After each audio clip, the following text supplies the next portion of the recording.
Above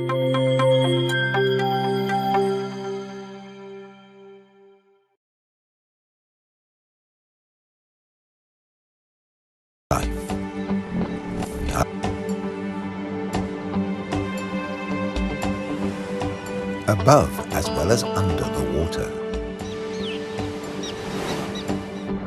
Sperm whales, schools of mobular rays, blue sharks find rich feeding grounds in the channels between the islands.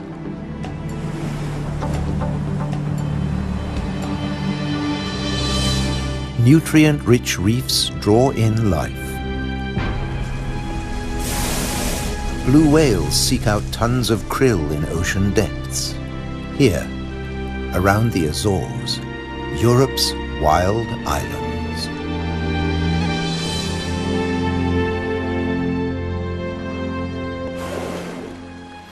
A family of false killer whales cruise the ocean on the lookout for prey. A blue shark patrols alone. Shoalfish confuse single predators. But when they meet false killer whales, the water boils. An individual false killer whale dives down with its prey.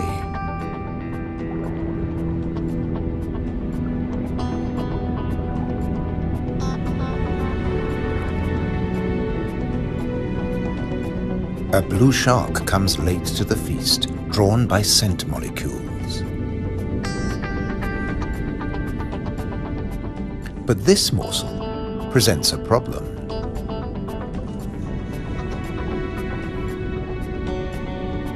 With jaws not made for chewing, it'll never swallow this tail fin.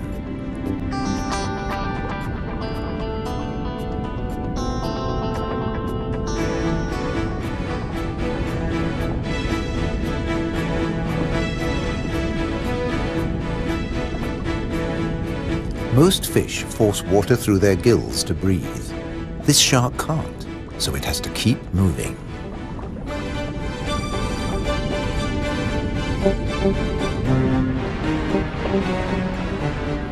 Near the surface, another blue shark is demolishing a tuna. This job its teeth can do: shake and take.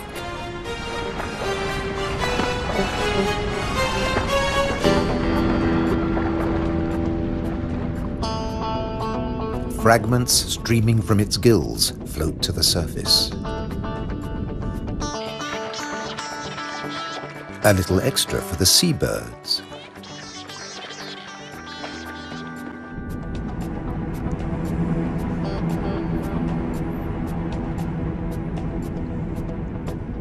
Not all the remains go up.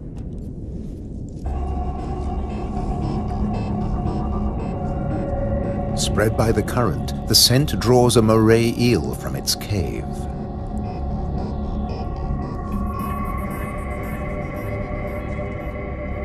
Sea bream, triggerfish, and painted combers are on its tail.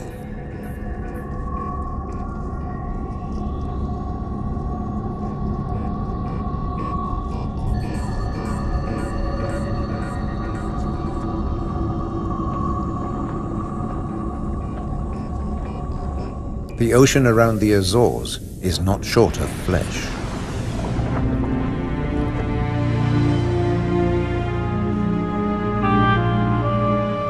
And yet above the water, the islands themselves have no large wild animals. When Portuguese sailors landed on the Azores in 1427, these first humans found no vertebrates at all, except birds and two small species of bat. The birds evolved over time. This variant of the grey wagtail lives only on the Azores.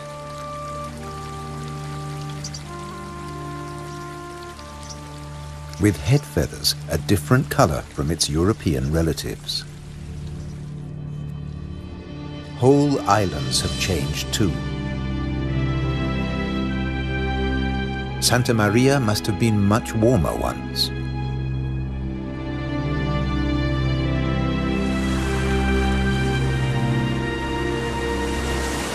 Many of these ocean fossils belong to extinct species that once lived in warmer waters.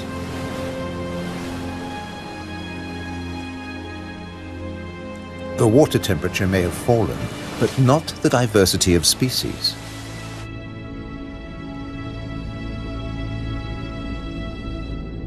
After nearly 6 centuries of human habitation, the seas around these volcanic islands are still largely unexplored.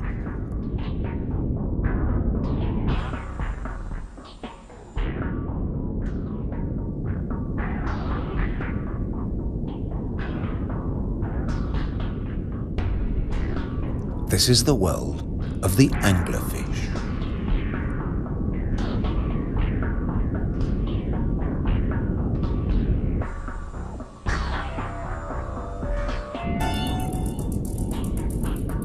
A 1,000 meters down, this pink frogmouth ignores the pressure of 100 kilos per square centimeter. Other deep dwellers are less easy to name.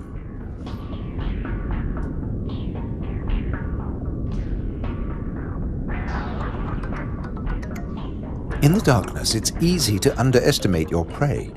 It has to fit into your stomach.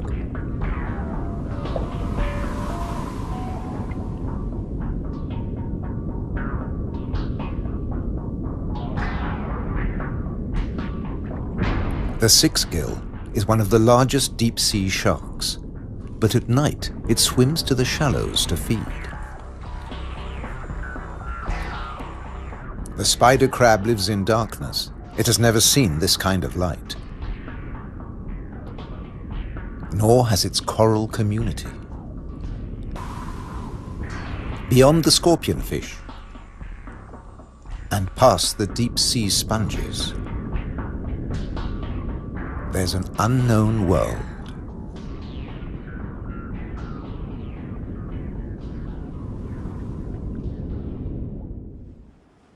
Imagine the Atlantic between Europe and America 8 million years ago.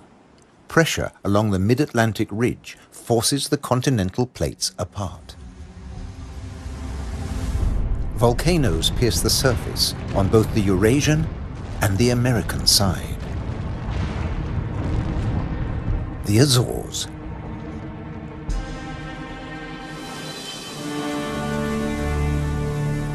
Most of the volcanoes are dormant. Water, not lava, fills their craters.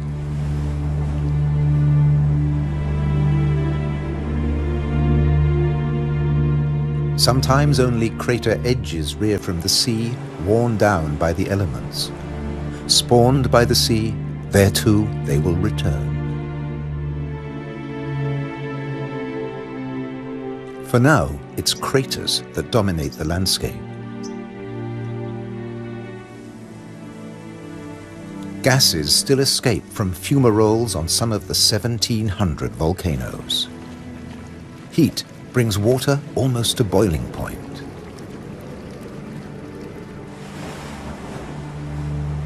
A massive eruption hit Fayal Island 60 years ago.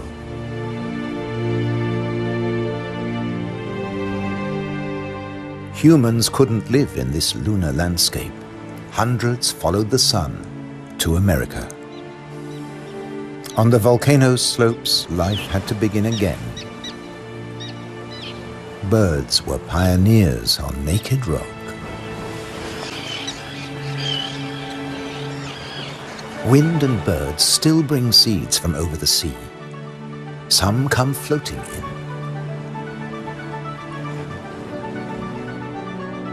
Humans brought the Hottentot fig, and plants create the first soil on bare rock.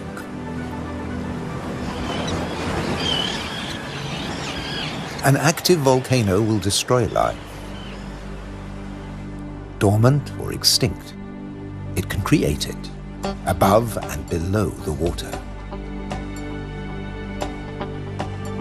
The underwater cliffs of Formigas are the summit of a volcano. Overall, the waters of Europe's wild islands are home to more than 1,500 species. This is the spiny starfish.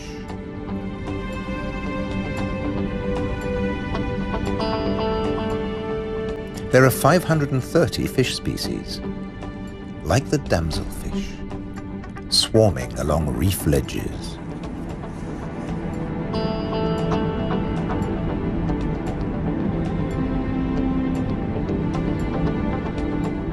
The grouper is a formidable loner. Its giant maws scare off intruders.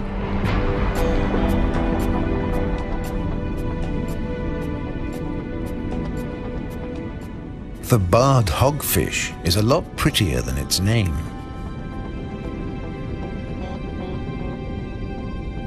It's a protogynous hermaphrodite like its cousin, the grouper. It starts off female until it reaches a certain length. Then it becomes a male, aggressively defending its territory.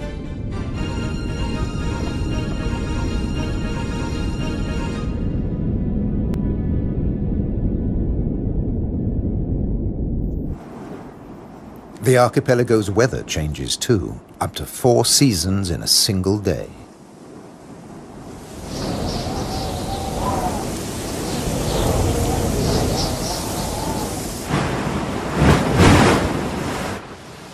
And when the winds blow above,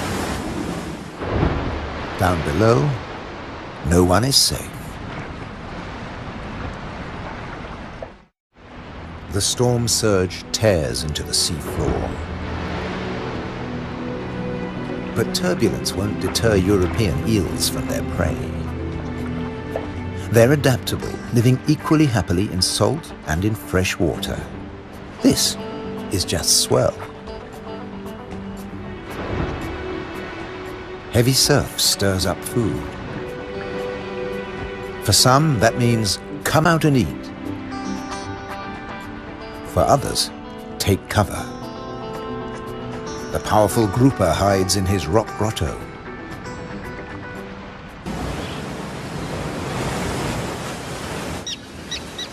In churning waters, it's tough to spot your prey. But the common terns have no choice. The first chicks have hatched, and they're waiting to be fed.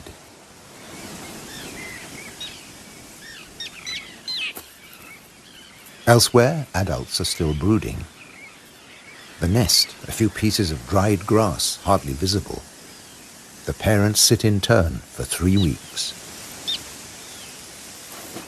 Their beak, both dagger and tweezers, is perfect for catching small fish.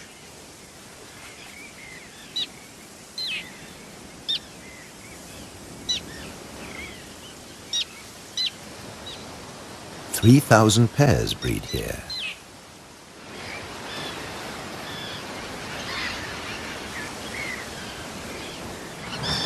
Typically, each couple lays 3 eggs.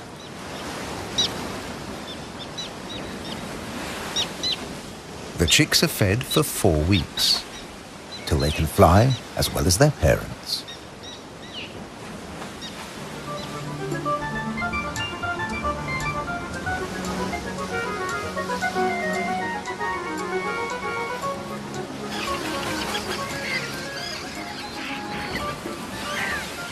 Then they're ready for takeoff on the long journey to South Africa.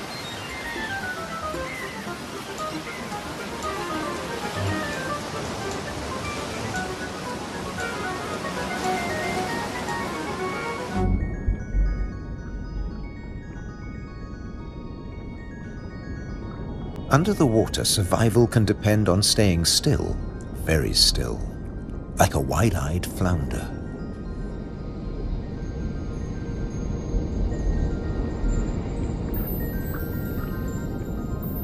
With his general-purpose military markings, the Guinean pufferfish doesn't mind being seen. The Atlantic lizardfish doesn't bother with disguises at all. It simply shimmies into the sand.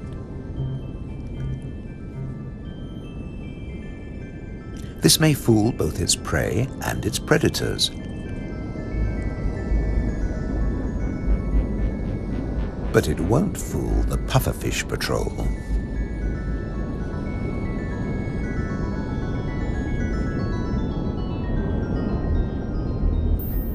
The shamefaced crab folds its pincers to protect its gills and digs itself in.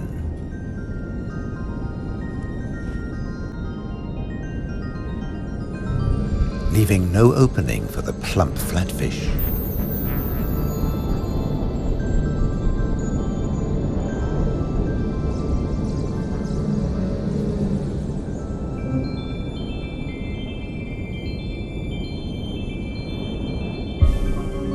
Bye. A starfish flees at top speed from a marauding snail.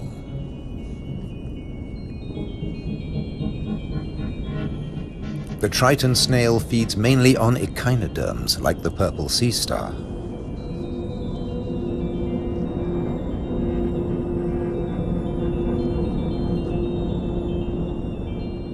It's no big deal for an octopus. No pickings for it here.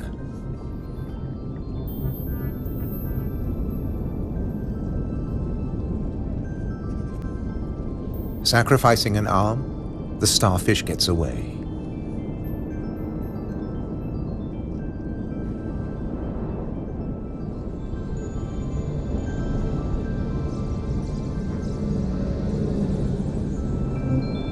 It's escaped with its life, and the limb will grow again.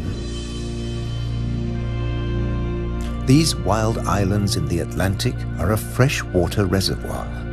Vast amounts of seawater vaporize in the warm ocean air, and freed of salt, they unload onto the Atlantic islands.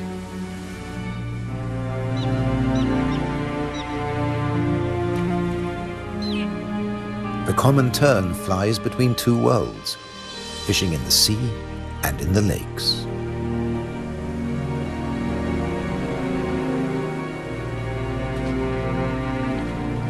Humans brought the freshwater fish to these islands. Water flows straight off the impervious lava rock.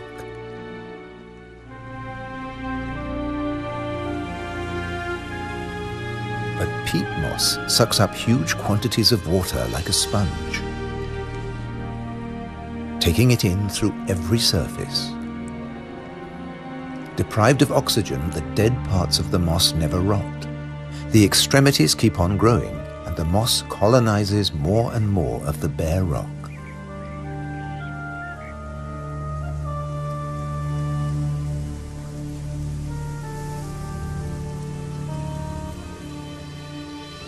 Just beneath, more than 270 caves pierce these wild islands, dark and cold. Perfect for isopods, crustaceans that have their breathing organs in their legs. Or for cyanobacteria, a life form that has existed for nearly 4 billion years. Cooling lava drops create amazing shapes. Shark's teeth. It's a hollow, secret world, just waiting to be filled. Past the undersea threshold of the Azores, it's permanent night. Perfect for a nocturnal common stingray.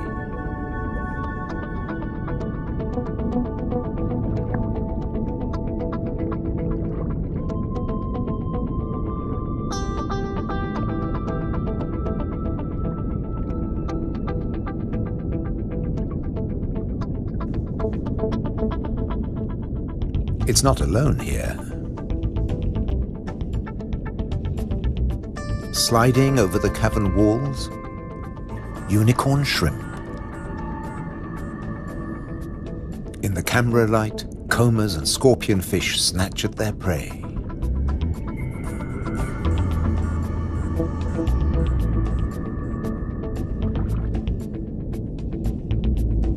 The brown moray eel is cleaning up on the cavern floor.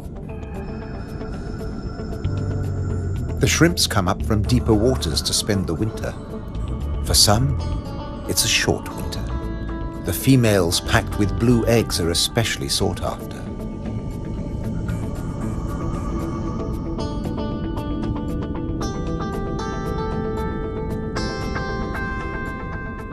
The shrimps also live off crustaceans, their own species. What's left of the moray eel's dinner?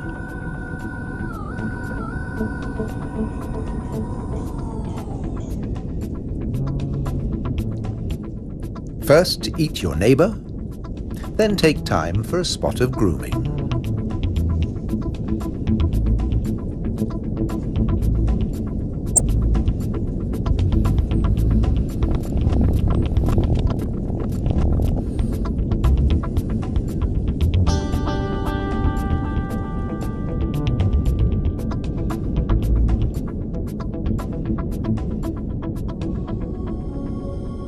Nearby, on the rocks, an octopus with a human face reaches out.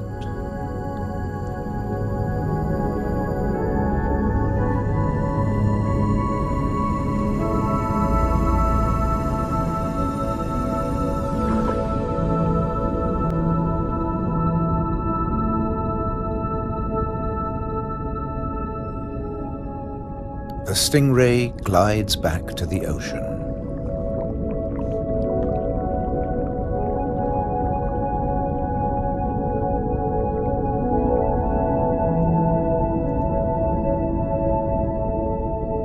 Passing the hundreds of bristleworms growing in front of the cavern.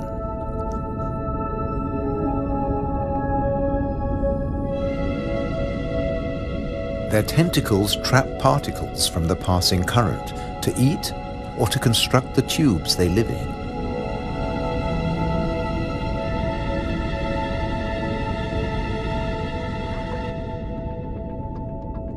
Deeper down is a mysterious place, a rare sight in the Azores, a garden of soft corals.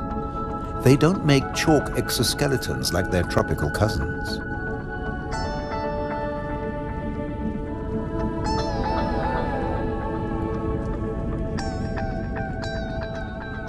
The currents carry plankton down to their home on sunken seamounts.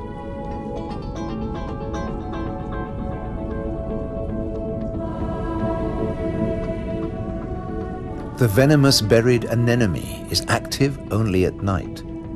During the day, it contracts. Once, scientists couldn't agree whether corals were plants or animals, so they called them anthozoa, flower animals.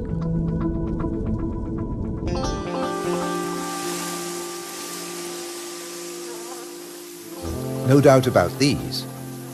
All the flowers on Europe's wild islands arrived from somewhere else. Hydrangeas came from Asia. Natural boundaries between fields. They're a symbol of the Azores.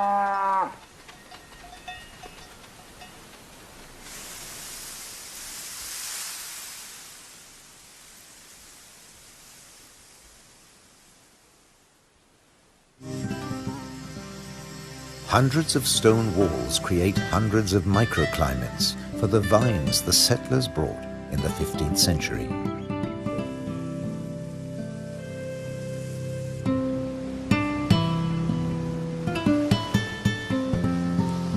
"400 years later, the vineyards were abandoned as islanders left for America.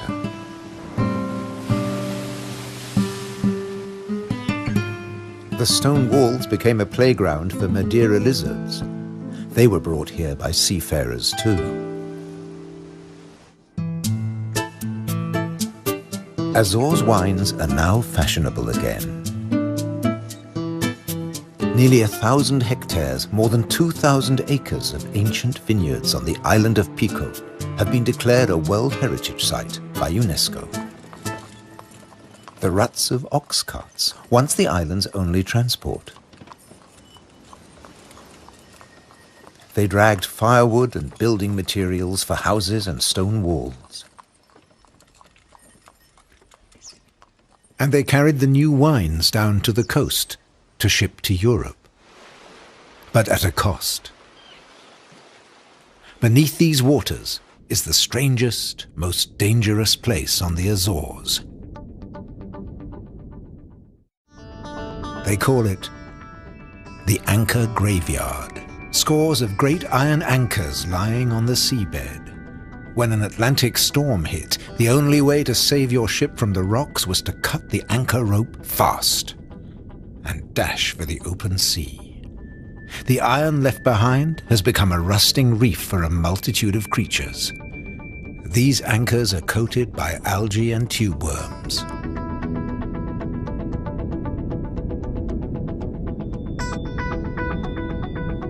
A shark's outline protects hiding fish. The grim-looking sea robin feels its way. The 3 front spines of its pectoral fins have their own receptor cells for finding food. The Mediterranean moray's mouth is mournful, but it's miming the call of the sea robin's swim bladders. A common octopus discreetly searches for food. It will fit in anywhere.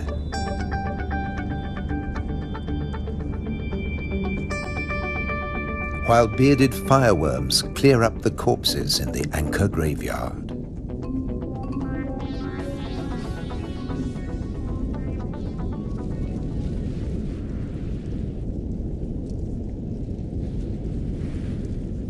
They are the mobile relatives of the immobile tube worms.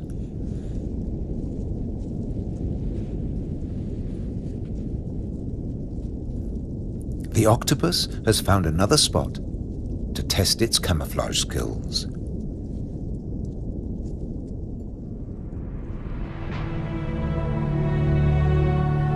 Above water too, human presence is everywhere, even in the craters.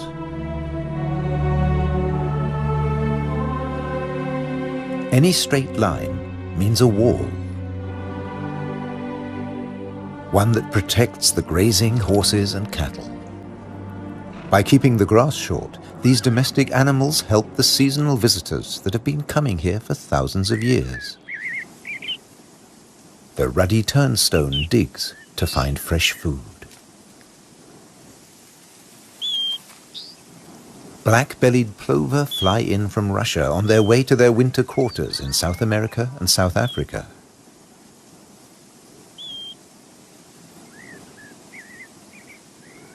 The ruddy turnstone drops in from the Arctic. The northern wheatear arrived from Canada via Greenland. The American pipit drifted in from North America. The blackbird? Well, it's here all year round. It's an endemic variety. The male is darker and glossier than its mainland cousin. Birds have to transport their own weight.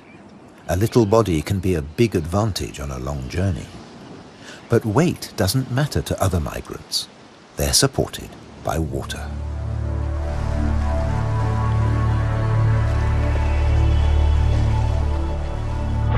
Humpback whales migrate between the Arctic and the tropics. They make a hunchback when they dive, hence the name.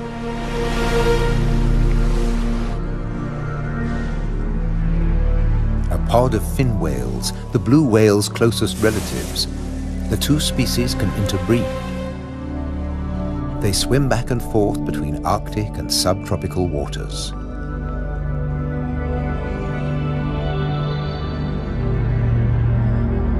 Fin whales and blue whales have their blowhole in the center of their skulls. Sperm whales have theirs on the left.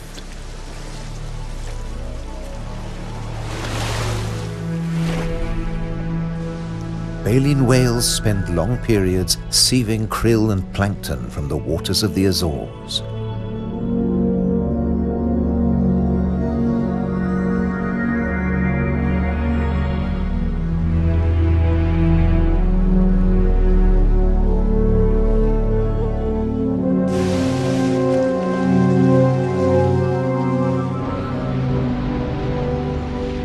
They leave their excreta behind them. It feeds vegetable phytoplankton. Animal plankton eat the phytoplankton, and at the other end of the food chain are fish and the whales themselves. But a great deal of whale food comes from deeper down.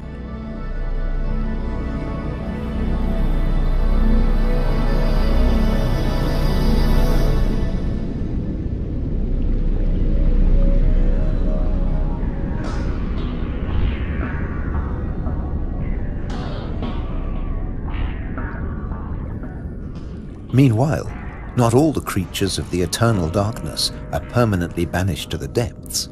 Every night, countless organisms leave the realm of the bizarre anglerfish and rise into shallower waters. Colossal amounts of krill join them on the upward journey. A nightly vertical migration. Salps and bioluminescent comb jellies illuminate the greatest movement of biomass on Earth. All here to harvest the vegetable plankton, or get eaten themselves. This innocent-looking blob is anything but. A Portuguese man-o'-war is a colonial organism, a conglomeration of polyps serving different functions. One polyp is the sail. Innumerable other polyps repel invaders or catch booty with tentacles that stretch up to 30 meters. On the right, a salp has become ensnared. Venom from stinging cells kills the prey. The tentacles drag it to the mouth.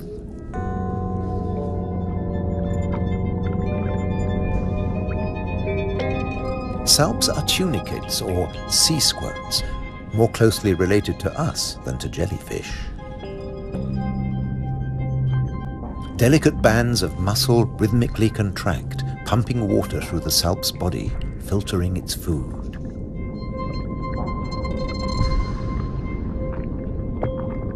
Salps build into chains and can direct themselves through the water.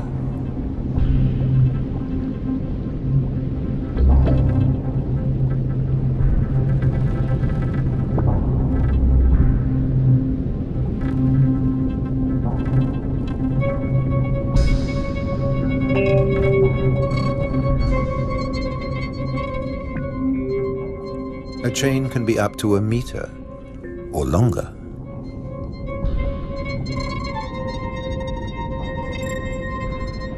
Unlike salps, many jellyfish have venomous tentacles. But they too have predators. They're one of the favorite foods of loggerhead sea turtles. On their 5-year journey from the Florida beach where they were born, they swallow innumerable jellyfish immune to the venom. But there's another hitch. Comb jellies have no sting cells, but in the water they look a lot like drifting plastic.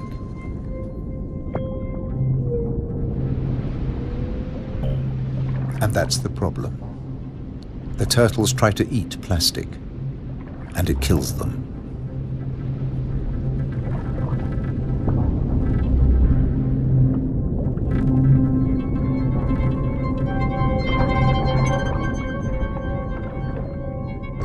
This is a great jellyfish hunter.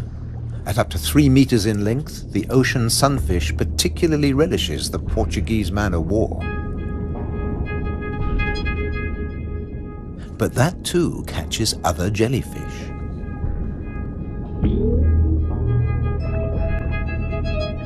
The sunfish can dive. This heaviest of all bony fish tears its prey apart in the depths.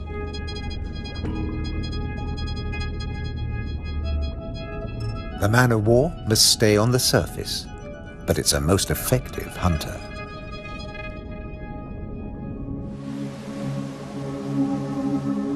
The Cory's shearwater also has a successful strategy, at least in its familiar world.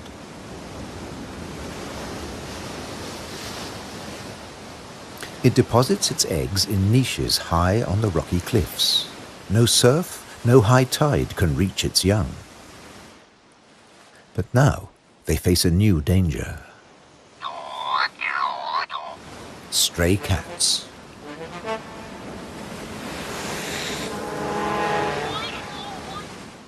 The female shearwater laid a single egg in May. Pity there's only one. Looks like a bad strategy now. They can't adapt to an unwanted gift brought by humans.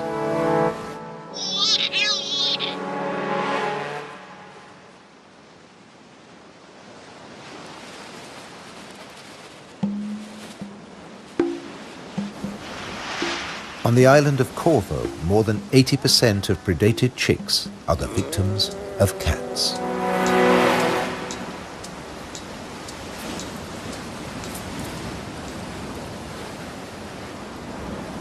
There's nothing the adult birds can do. They spend the whole day out over the sea.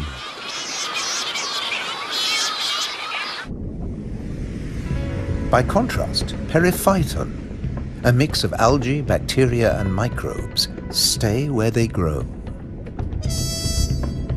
ruled by time and tide.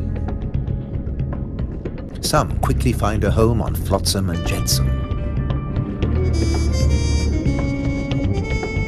Attached and yet mobile, they drift across the ocean. Goose barnacles fix onto hard surfaces. Their cirri grasp plankton from the water. No matter what it's made of, marine debris attracts life forms.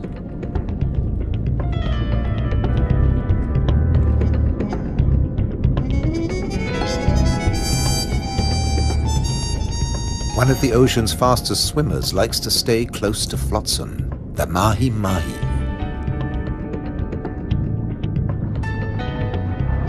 Because floats and buoys provide protection in the open sea. Some species may have survived ocean transfer as passengers on floating debris.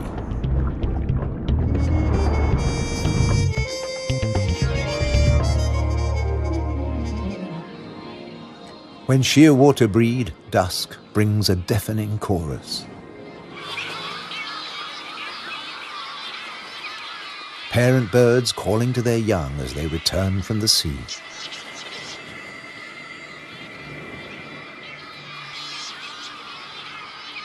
The birds recognize each other's cries. 75% of all the world's shearwaters breed in gigantic colonies on the Azores.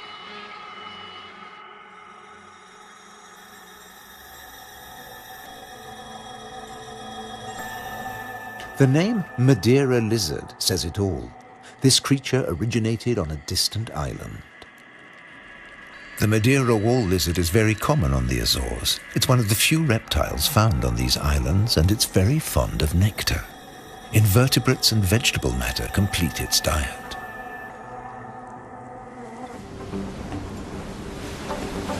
Just across the bay is the domain of a giant. This is the whale shark. The world's biggest fish. That's what 12 meters of muscle and cartilage say about the whale shark. Like mobula rays, it's mainly a plankton eater, but also eats crustaceans and small fish.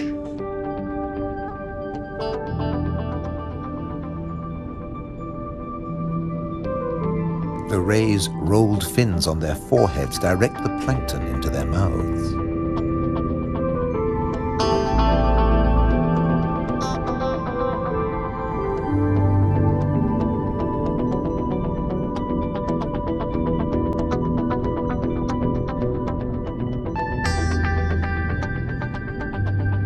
Mobula rays are part of the manta ray family.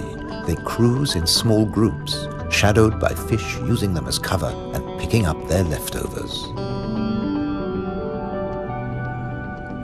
Flying in slow motion, the rays dance through the ocean, round the volcanoes.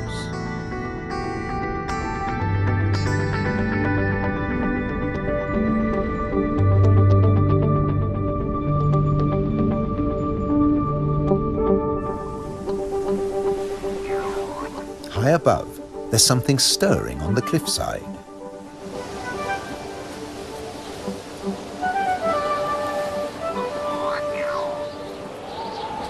A Corey's shearwater leaves the nest niche for the first time. He doesn't know a thing about flying, but his parents have stopped feeding him. He has to learn to fly as fast as possible, or he'll never have a meal again.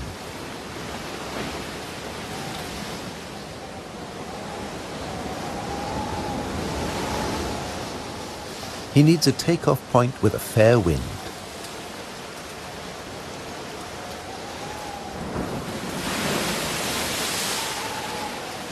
Even on the rocks, he looks unsteady.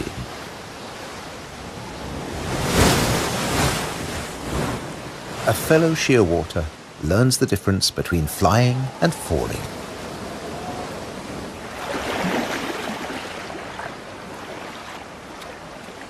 If you're already on the surface of the sea, there's nowhere further to fall.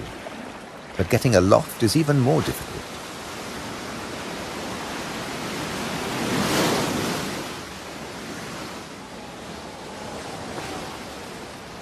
Wings over water.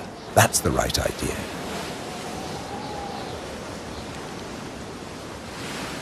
Taking off from the sea in a side wind? Tough even for the experienced.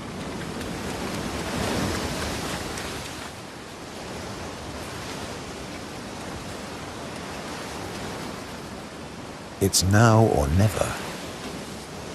Pluck up your courage. Embrace the wind and off to South America.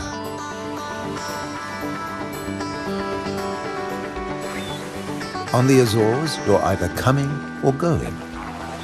In December, with the shearwaters long gone, male sperm whales are returning from their feeding grounds in the Arctic waters. They meet males who were too young to make the journey and mothers with their young calves born while they were away.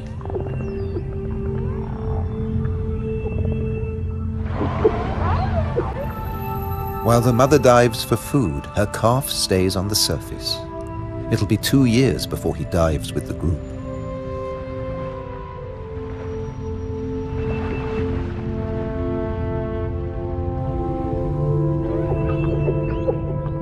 The whales will seek giant squid at a depth of 1,000 meters.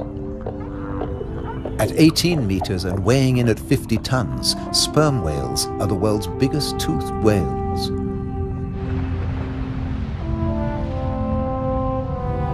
The calf will remain alone for up to an hour, defenseless against a possible attack by killer whales.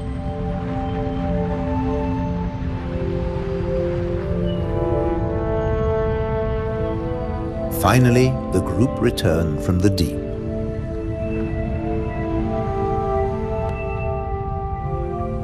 The calf is once more under the protection of its mother. She will feed it for 2 years. During this time, she won't fall pregnant. Now the whales can take their ease, preferably hanging vertically in the water.